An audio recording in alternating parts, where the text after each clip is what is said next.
ఒకరోజు మనం అందరం కూడా ఆయన రాజ్యంలో కలిసి ఉంటాం. కాబట్టి భూమి మీద ఆయన బిడ్డలుగా, ఆయన కుటుంబ సభ్యులుగా ఇలా మందిరంగా కలుసుకోవడం దేవునికి చాలా ఇష్టం. పండుగ వచ్చిందనుకోండి, కొడుకులు కూతుర్లు అందరూ కలిసి అమ్మ నాన్న దగ్గరికి వెళ్తారు. ఆ తల్లి తండ్రి ఎంత ఆనందిస్తారో. మా పెద్దోడు వచ్చాడు, మా పెద్దమ్మాయి వచ్చింది, మా చిన్నోడు వచ్చాడు, మా చిన్నమ్మాయి వచ్చింది, ఎంత సంతోషిస్తారో, ఎంత ఆనందిస్తారో. అలా సంతోషించి అమ్మ నాన్నకు ఒకవేళ చిన్నోడు రాలేదనుకోండి, మనసంతా ఎవరి మీద చెప్పండి, అందరూ వచ్చారు కానీ ఆ చిన్నోడు రాలేదు. లేదు పెద్ద కూతురు రాలేదనుకోండి, అందరూ వచ్చారు కానీ ఆ పెద్ద కూతురు రాలేదు.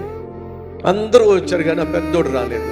మీ సహోదరుడా సహోదరి, నువ్వు దేవుని సన్నిధికి ఏ ఆదివారం అయినా రాలేదు అనంటే దేవుడు ఏమంటాడు తెలుసా? అందరూ వచ్చేవాడు కానీ నువ్వు రాలేదు అని ఆయన మనసు నీ మీదే ఉంటుంది అని వాస్తవం మర్చిపోవద్దు.